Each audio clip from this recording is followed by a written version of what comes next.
Hey guys, I've approached this rendering on the front of the extension a little bit different than I have on the sides, and that's because I'm using the learnings that I got from each side to make this one better. So I've really taken my time with this today, and I've only done the first coat and then put the mesh into that first coat. So I'll show you what I've done.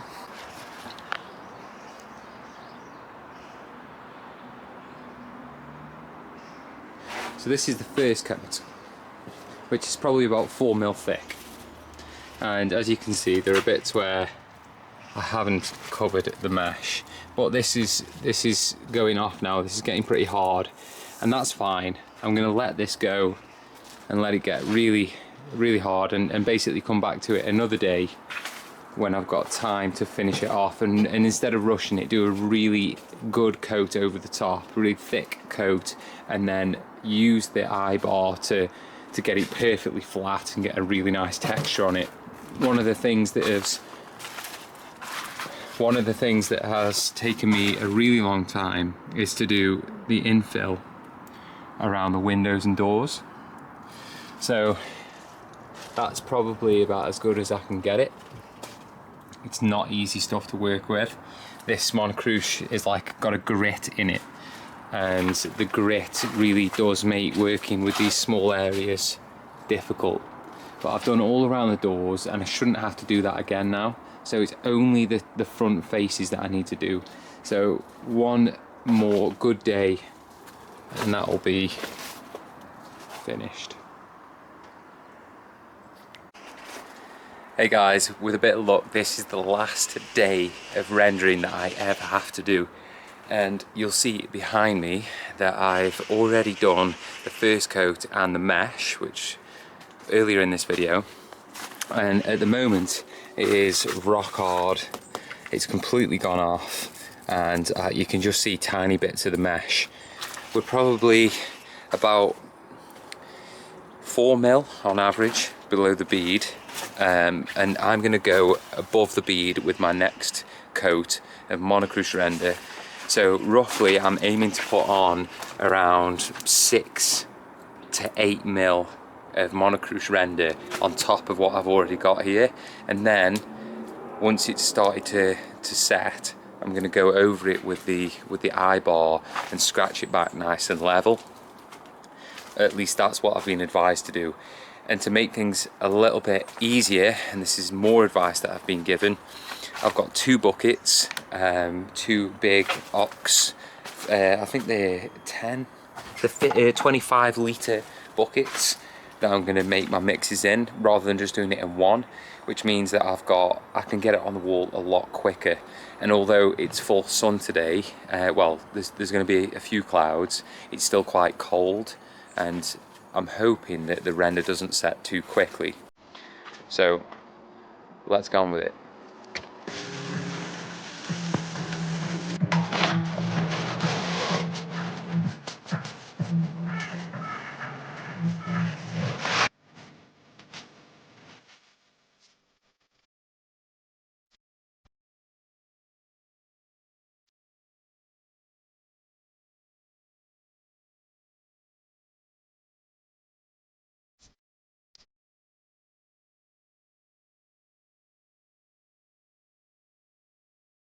Well guys, the first coat is done, and to be honest, I feel really disappointed.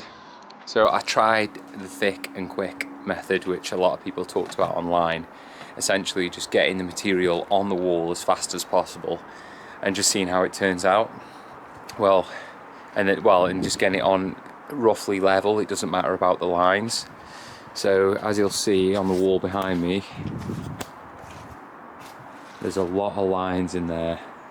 It's on really thick, and I just hope that when it comes to using the eye bar, when this is dried a bit, that I'll be able to get some of those lines out and get it roughly level.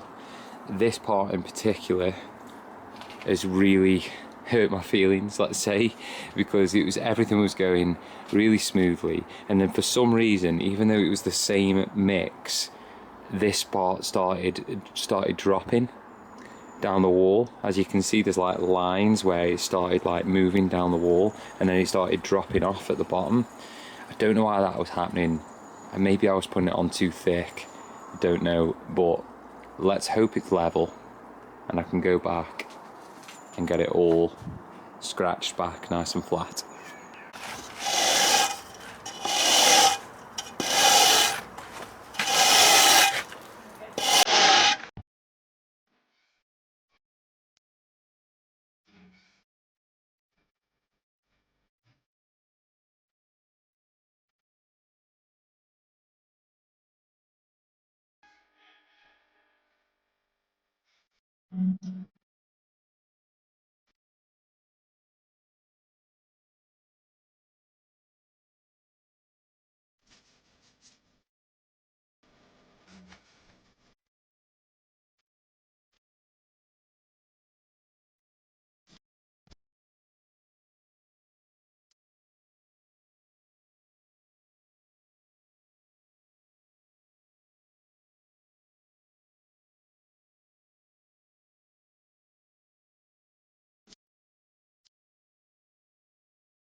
Okay, so it's been a long day rendering and the result of the eye bar is behind me.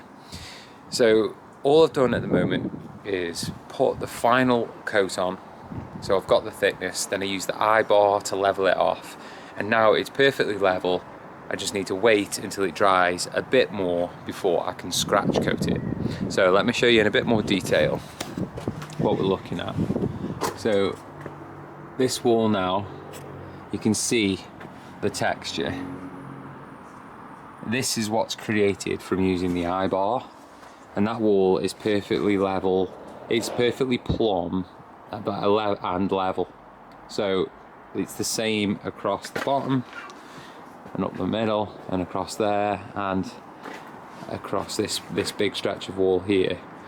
You'll notice there are a couple of little patches, but when you put the bar over it, it's like a mill. And I'm not too worried about those because I'm going to scratch coat this wall anyway. So I'm very happy with how level these walls are. Now it just needs scratch coating. It's the next morning and it's finally time to finish off this rendering project. So it just needs some light going over with the scratcher just to even out some of the little patches.